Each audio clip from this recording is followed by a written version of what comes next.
امریکہ میں لاکھوں افراد کا ٹرمپ کے خلاف مظاہرہ۔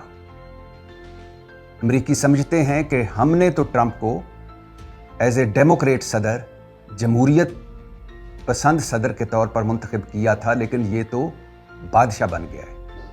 اور تمام 50 امریکی ریاستوں میں 3200 تقریبات ہوئیں اور 40 سے 60 لاکھ لوگ سڑکوں پر نکلے ٹرمپ کے خلاف۔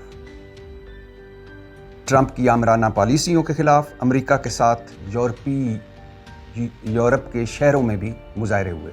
مطلب 50 امریکی ریاستوں میں 3200 جگہوں پر 40 سے 60 لاکھ لوگ تیسری مرتبہ نو کنگز کے عنوان کے تحت امریکہ میں لوگ نکلے ہیں۔ یہ تیسری مرتبہ نکلے ہیں، اس سے پہلے 2 مرتبہ نکل چکے ہیں۔ اور ان کا جھنڈا کیا ہوتا ہے، عنوان کیا ہوتا ہے، کس نعرے کے تحت وہ لوگ نکلتے ہیں امریکی اور نکل رہے ہیں صدر ٹرمپ کے خلاف؟ نو کنگز، آپ کی آمرانہ پالیسیاں ہمیں نہیں چاہیے۔ آپ کے اپنے طور پر، یعنی سارے اداروں کو بائی پاس کر فیصلے جو آپ کر رہے ہیں وہ ہمیں نہیں چاہیے۔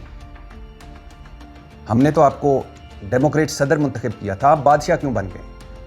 تو کہنے کا مقصد یہ ہے، بتانے کا مقصد یہ ہے کہ امریکہ کے اندر ٹرمپ صاحب کی مقبولیت ریکارڈ کمی کے ساتھ دیکھی جا رہی ہے، اور 60% ٹرمپ صاحب کی کارکردگی سے 60% امریکی غیر مطمئن ہیں، اور مہنگائی پر تو ٹرمپ صاحب کی کارکردگی کو 70% امریکی عوام نے مسترد کیا ہے۔ اور یہ تیسری مرتبہ لاکھوں کی تعداد میں 50 امریکی ریاستوں میں لوگ نکلے اور کہا کہ مہنگائی زیادہ ہو گئی ہے، آپ کی پالیسیاں ملک کے لیے ٹھیک نہیں ہیں، آپ نے امریکہ کو جنگوں میں دھکیل دیا ہے، آپ بادشاہ بن گئے ہیں، ہمیں آپ منظور نہیں۔ اور ٹرمپ صاحب کی اس دور صدارت میں اس وقت غیر مقبول ترین، یعنی مقبولیت میں انتہائی کمی ہوئی ہے۔ اندازہ کریں کہ جہاں 70% لوگ ٹرمپ صاحب کو کہہ رہے ہوں کہ آپ کی وجہ سے مہنگائی ہے اور آپ کی پالیسیوں کی وجہ سے مہنگائی ہے، تو وہاں 30% لوگ ٹرمپ صاحب کے ساتھ کھڑے نظر آ رہے ہیں، 70% لوگ ٹرمپ صاحب کے اگینسٹ کھڑے نظر آ رہے ہیں۔